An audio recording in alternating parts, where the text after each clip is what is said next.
They say you can run, but you can't hide.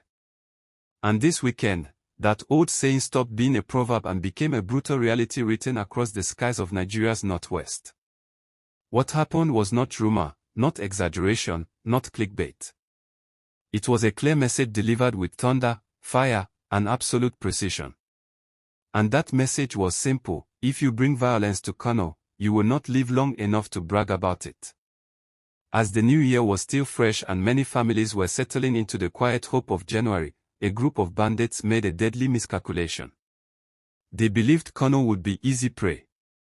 They believed they could slip in, cause chaos, and disappear back into the shadows like they had done so many times before in other states. They believed wrong. In the dark hours of New Year's night, stretching into the early morning, these gunmen rode in on their motorcycles, armed and confident, targeting communities in Shanono and Sanewa. Their plan was familiar: strike fast, scare civilians, overwhelm local defenses, then retreat before a serious response could form. What they didn't know was that the response was already waiting for them. Kano had drawn a line, and the Nigerian military was determined to keep it from being crossed. The moment the attack began, troops of the Joint Task Force moved. There was no panic, no confusion, no delay.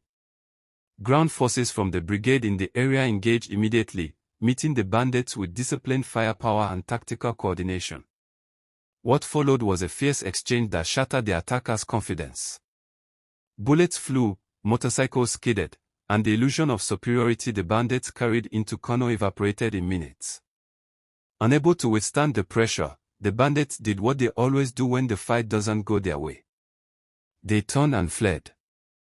Engines roared as they raced out of Kano, desperate to escape the consequences of their failed invasion. In previous years, that might have been the end of the story.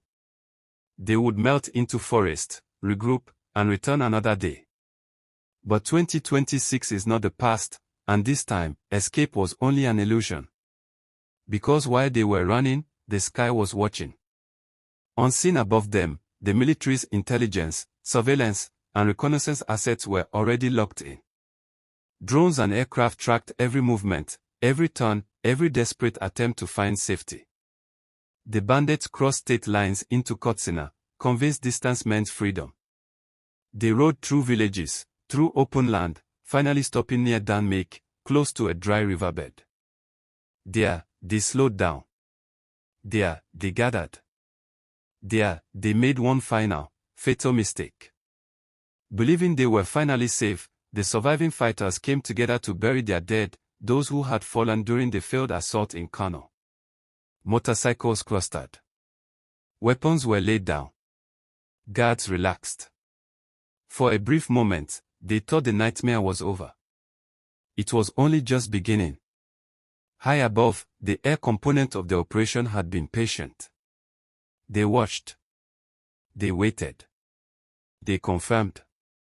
And when the moment was right, when the targets were together, exposed, and unmistakable, the order was given.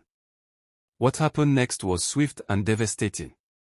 A precision airstrike tore through the gathering, ending the threat in seconds. There was no second chance, no escape route, no confusion about the outcome. At least 23 bandits were neutralized instantly. Their weapons were destroyed. Their motorcycles, the very tools they used to spread fear across rural communities, were wiped out. The cell that dared to test Kano ceased to exist in one decisive strike. This wasn't just a military success. It was a statement. A statement that the battlefield has changed. A statement that borders no longer guarantee safety for criminals. A statement that technology, coordination, and intelligence are now hunting those who once believed the forest belonged to them. This operation showed something Nigerians have been waiting to see: seamless cooperation between ground troops and air power. Soldiers who fight bravely on the ground, and air crews who watch patiently from above, working as one machine with a single purpose. Track. Fix. Strike. End the threat. Military commanders have praised the courage, discipline, and resilience of the troops involved, and for the people of Kano, the result is something priceless: calm. Patrols remain active. Security remains tight. And the message has been received far beyond the communities that were targeted. As of today, the warning could not be clearer. You can cross state lines. You can run into forest. You can hide among villages. But you cannot outrun the eye in the sky. You cannot escape precision. And you cannot challenge a force that is watching you from above and below at the same time. So the real question now belongs to you. Does this kind of operation give you renewed confidence in the military's ability to protect the Northwest? Is this relentless tracking of fleeing bandits the strategy that finally breaks their grip on rural communities? Or is this just the beginning of a much bigger shift in how this war will be fought? Drop your thoughts in the comments, because this conversation matters. And if this story gave you hope, if it made you feel safer, prouder, or more confident about where things are heading, show that support. Let the world know that Nigerians see these victories, appreciate them, and stand behind those risking their lives to secure the nation. The message is out. Kano is not open for terror.